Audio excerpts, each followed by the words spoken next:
Dr. Know-all. Fairy Tales by the Brothers Grimm. There was once upon a time a poor peasant called Crabb, who drove with 2 oxen a load of wood to the town, and sold it to a doctor for $2. When the money was being counted out to him, it so happened the doctor was sitting at table. And when the peasant saw how well he ate and drank, his heart desired what he saw, and would willingly have been a doctor too. So he remained standing a while, and at length inquired if he too could not be a doctor. "Oh, yes," said the doctor, "that's soon managed." "What must I do?" asked the peasant. "Oh, in the first place, buy yourself an ABC book, of the kind that has a cock on the frontispiece. And in the second, turn your cart and your oxen into money. Get yourself some clothes, whatever else pertains to medicine.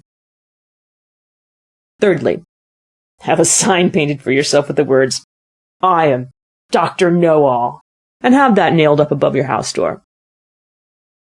The peasant did everything that he had been told to do. When he had doctored people a while, but not long, a rich and great lord had some money stolen. Then he was told about Dr. Know-all, who lived in such and such a village, and must know what had become of the money. So the lord had the horses harnessed to his carriage, and drove out to the village, and asked Crabb if he were Dr. Know-all. Yes, he was, he said. Then he was to go with him and bring back the stolen money. "Oh, yes, but Greet, my wife, must go too." The lord was willing, and let both of them have a seat in the carriage, and they all drove away together. When they came to the nobleman's castle, the table was spread, and Crabb was told to sit down and eat. "Yes, but my wife Greet too," he said, and he seated himself with her at the table. And when the first servant came in with a dish of delicate fare, the peasant nudged his wife and said, "Greet, that was the first," meaning that that was the servant who brought the first dish. The servant, however, thought he had intended by that to say, "That's the first thief," and as he actually was so, he was terrified, and said to his comrade outside, "The doctor knows all. We shall fare ill. He said I was the first." The second did not want to go in at all, but was forced. So when he went in with his dish, the peasant nudged his wife and said, "Greet, that's the second." This servant was equally alarmed, and he got out as fast as he could. The third fared no better, for the peasant again said, "Greet, that's the third."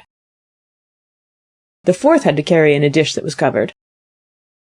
And the lord told the doctor that he was to show his skill and guess what was beneath the cover. Actually, there were crabs.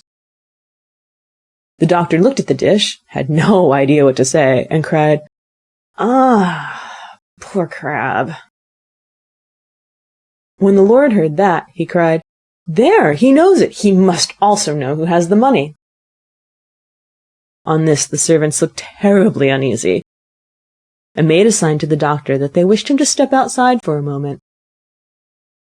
When therefore he went out, all 4 of them confessed to him that they had stolen the money, and said that they would willingly restore it and give him a heavy sum into the bargain if he would not denounce them, for if he did they would be hanged.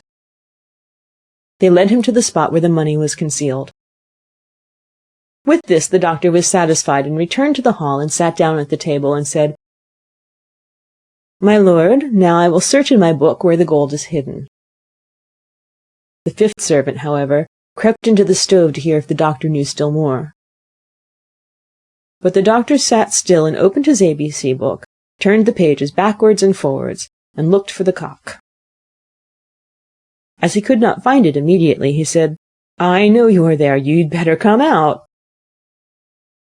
Then the fellow in the stove thought that the doctor meant him, and full of terror sprang out, crying, "That man knows everything!"